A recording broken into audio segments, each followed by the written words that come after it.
الله ربي والإسلام ديني ومحمدا رسول الله بسم الله الرحمن الرحيم.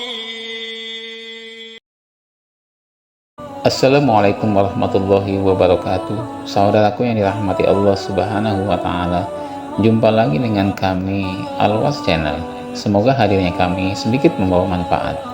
Besar harapan kami, semoga saudara semua selalu mendapat kemudahan segala urusan dunia maupun akhirat, diberi keberkahan, umur, rizki, keluarga, dan sebagainya dari Allah Subhanahu wa Ta'ala. Amin ya rabbal alamin. Salawat dan salam selalu tercurah ke junjungan kita Nabi besar Muhammad sallallahu alaihi wasallam.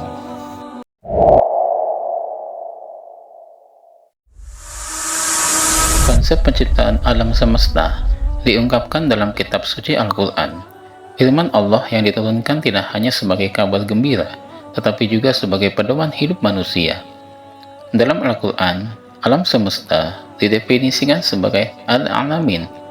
Mengutip buku filsafat lingkungan Suryo Adi Saputra, Al-Alamin sering dianggap masiwalah, segala sesuatu kecuali Allah adalah alam. Adapun kata al-alam tidak muncul dalam bentuk tunggal atau mufrad di dalam Al-Quran, melainkan muncul sebanyak 74 kali dalam satu frase atau kalimat. Dalam kata lain, segala sesuatu selain Allah adalah dunia, makhluk hidup, spesies seperti manusia, tumbuhan, hewan, dan benda-benda lain yang terdapat dalam alam semesta. Proses penciptaan alam semesta dalam Al-Quran dalam bukunya Kun Fayakun La Takun menyegarkan pemikiran Islam. Irfan Latifullah menyebutkan bahwa Allah menciptakan alam semesta dan segala isinya dalam 6 tahap. Proses panjang tersebut telah terangkum dalam Al-Quran surat An-Nazi'at ayat 27-33. Masa pertama adalah penciptaan alam, kemudian alam semesta mengembang dan menjadi sempurna, barulah disusul oleh penciptaan tata surya, termasuk bumi, lantas penghamparan bumi agar layak dan dapat ditinggali. Oleh karena itu, Allah mengirimkan air ke bumi dan menumbuhkan tumbuh-tumbuhan. Maka timbul pertanyaan, mengapa Allah yang berhak menciptakan segala sesuatu dan mengapa membutuhkan waktu yang sangat lama dan bertahap? Walaupun pada hakikatnya Allah dapat menciptakan sesuatu dalam sekejap, yaitu dengan menggunakan sekedar fayakun. Ternyata ada makna lain di balik penciptaan alam semesta. Allah Subhanahu wa Ta'ala mengatur penciptaan alam semesta sedemikian rupa agar manusia yang terburu-buru dan tidak sabar akan bersabar dan menikmati prosesnya. Allah bisa saja menciptakan alam semesta sekaligus, tidak dalam 6 masa, tetapi Allah telah menentukannya agar makhluknya dapat menghargai semua proses kehidupan. Ayat-ayat Al-Quran tentang penciptaan alam, proses penciptaan alam semesta dijelaskan dalam beberapa ayat Al-Quran.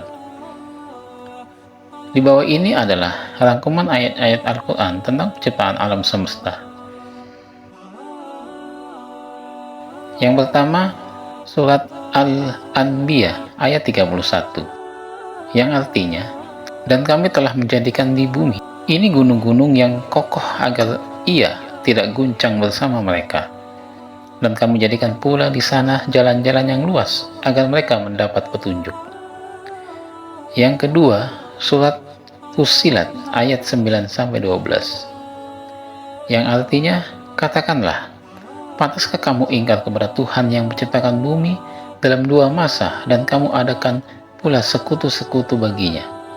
Itulah Tuhan seluruh alam, dan Dia ciptakan padanya gunung-gunung yang kokoh di atasnya. Dan kemudian Dia berkahi, dan Dia tentukan makanan-makanan bagi penghuninya dalam 4 masa, memadai untuk memenuhi kebutuhan mereka yang memerlukannya. Kemudian Dia menuju ke langit, dan langit itu masih berupa asap. Lalu Dia berfirman kepadanya dan kepada bumi, datanglah kamu berdua menurut perintahku dengan patuh dan terpaksa. Keduanya menjawab, kami datang dengan patuh. Yang ketiga, surat Az-Zariyat ayat 47. Yang artinya, dan langit kami bangun dengan kekuasaan kami, dan kami benar-benar meluaskannya.